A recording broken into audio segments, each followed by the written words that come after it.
Hostel. नुकत्याच झालेल्या 10वीच्या परीक्षेत चांगले मार्क मिळाल्याने पूजा एकदम खुश होती. घरच्यांनी तिचे औक्षण केले. सर्व नातेवाईकांचे अभिनंदन करणारे कॉल येत होते.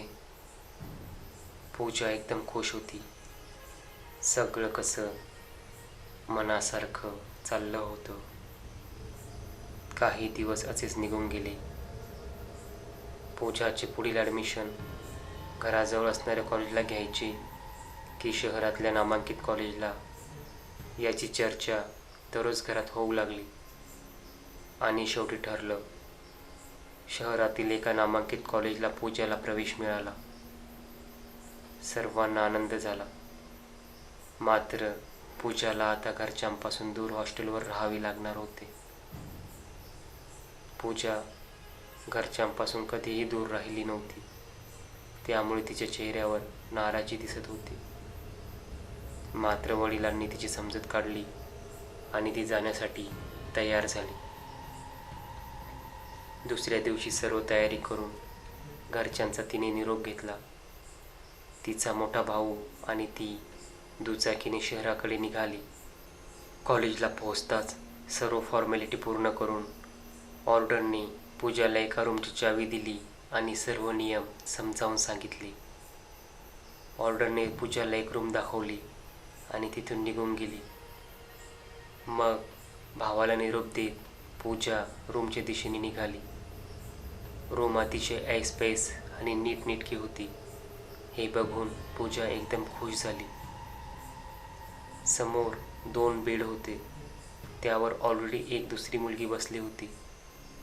पूजा तिच्याकडे जात म्हणाली, मीही आजपासून ही रूम जॉईन केली आहे. मी पूजा. हे ऐकून तिने पूजाला एक गोड स्माईल दिली आणि म्हणाली, मी प्रिया. तुझ्या कानातले खूप सुंदर आहेत. असं म्हणत ती बाकी काही बोलली नाही. दुसऱ्या दिवशीपासून पूजाचं कॉलेज सुरू झालं. सकाळी लवकर क्लास असल्याने पूजाला 6 वाजता सर्व आवरून क्लाससाठी रूमच्या बाहेर पळावे लागे. तेव्हा प्रिया झोपलेली असायची. त्यामुळे दोघींमध्ये फार जास्त काही संभाषण होत नव्हतं. असेच 15 दिवस निघून गेले. पूजाच्या क्लासचे वेळापत्रक आता बदललं होतं. तिचा 6 वाजता असणारा क्लास आता 10 वाजता झाला होता. म्हणून तीही आता प्रियासारखं आरामाने उठू लागली होती. मात्र तिला जाणवलं 10 वाजेपर्यंत ही प्रिया झोपलेली असते. मग कॉलेज आणि क्लास कधी अटेंड करते? पण आपल्याला काय करायचं? असं म्हणत ती प्रियाला काही बोलली नाही. एक दिवस रविवार होता. काही कारणाने क्लासलाही सुट्टी होती. म्हणून पूजा आरामाने 11 वाजता उठली. प्रिया अजूनही झोपली होती. पूजाने तिला उठवण्याचा प्रयत्न केला. उठ ना, आपण नाश्ता करून येऊ, बाहेर जाऊन येऊ, असं म्हणत ती पूजाला हलवू लागली. मात्र तिने नकार देत, झोपू दे, तू नीट राहा, असा पुरुषी आवाज काढला. तिचा आवाज तर एकदम नाजूक होता. पण आज तिला काय झालं? पूजा विचार करायला लागली. तिच्या अशा बोलण्याने पूजा थोडी बिथरली होती. पण तिची तब्येत ठीक नसेल म्हणून पूजा एकटीच नाश्ता करण्यासाठी बाहेर निघून गेली. मात्र दिवसभर पूजाच्या डोक्यात सतत तिने उच्चारलेले ते शब्द घुमत होते. संध्याकाळचे 7 वाजले होते. पूजाला आता प्रियाशी बोलण्याची इच्छा होत नव्हती. तिने तिचे अंथरूण प्रियापासून दूर जमिनीवर टाकले आणि तिथंच ती झोपी गेली. रात्री काहीतरी वस्तू पडण्याचा आवाज झाला. पूजाला जाग आली. तिने घड्याळाकडे बघितलं. रात्रीचे 2 वाजले होते. रूमचे सगळे लाईट बंद झाले होते. लाईट गेली असेल असं म्हणून तिने मोबाईलचा टॉर्च सुरू केला आणि कपाटात ठेवलेली मेणबत्ती पेटवत टेबलवर लावली. तिने प्रियाच्या बेडकडे बघितलं आणि तिला एकदम धडकीच भरली. प्रिया बेडवर नव्हती. कुठं गेली असेल?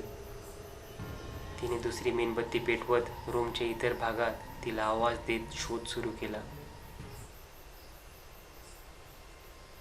ती गॅलरीच्या समोर असलेल्या खिडकीकडे येताच तिच्या पायाखालची वाळू सरकली. प्रिया त्या खिडकीच्या वरच्या बाजूने असणाऱ्या कपाटावर अतिशय निमुळत्या जागेत खाली मान घालून बसली होती. पूजानं शरीरातली सर्व शक्ती जमा करून तिला आवाज दिला, मात्र ती काहीही प्रतिक्रिया देत नव्हती. असं थोडा वेळ चाललं. पूजाने हिम्मत करत तिच्या जवळ जात तिला स्पर्श केला. तिने पूजाकडे पाहिलं आणि अतिशय कर्कश आवाजात ती बोलली, तुझ्या कानातली किती छान आहे.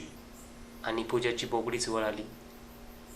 प्रियाचे डोळे पूर्णपणे लाल झाले होते, केस पूर्णपणे मोकळे होते आणि एका विचित्र भाषेत ती काहीतरी पुटपुटायला लागली होती. हे पाहून पूजा तिथून पळत सुटली. ती बाहेर येत हॉस्टेलच्या गेटजवळ येऊन बसली आणि तिथंच तिचा डोळा लागला. सकाळी वॉर्डनने तिला हलवून जागी केली. सकाळचे 6 वाजले होते. तू इथं काय करते? रूममध्ये झोपायचं ना, ही काही झोपायची जागा आहे, असं म्हणत तिने पूजाला परत रूममध्ये नेऊन सोडलं. पूजा घाबरत घाबरत रूममध्ये गेली. तिने तिचं सर्व सामान एका बॅगमध्ये भरलं आणि ती वॉर्डनच्या ऑफिसच्या दिशेने आली. ऑफिसमध्ये जात ती वॉर्डनला म्हणाली, मला त्या मुलीसोबत राहायचं नाही, असं म्हणत तिने सर्व प्रकार वॉर्डनला सांगितलं. हे ऐकून वॉर्डन पूजाकडे बघतच राहिली आणि तिने एक रजिस्टर काढून पूजाला दाखवले. तुला काहीतरी भास झाला. ती रूम मी तुला अजून फक्त एकटीलाच दिलेली आहे. तू सोडून तिथे दुसरं अजून कोणी राहत नाही. हे ऐकताच पूजाच्या डोक्यातून एकदम कळ गेली. पूजाची विचारशक्तीच एकदम शून्य झाली. तेवढ्यात ऑर्डनच्या रूममध्ये एका मुलीने प्रवेश केला. ऑर्डन म्हणाली, हे बघ, ही वैदेही आजच जॉईन झाली. आजपासून ही पण तुझ्यासोबत त्याच रूममध्ये राहणार. पूजाने वरती बघितलं आणि तिचं अंग आपोआप थरथरू लागलं. कारण जी मुलगी इतक्या दिवस तिच्यासोबत राहत होती तीच मुलगी समोर उभी होती. तिनं पूजाकडे बघून एक गोड स्माईल दिली आणि पूजाला म्हणाली, तुझ्या कानातली किती छान आहे.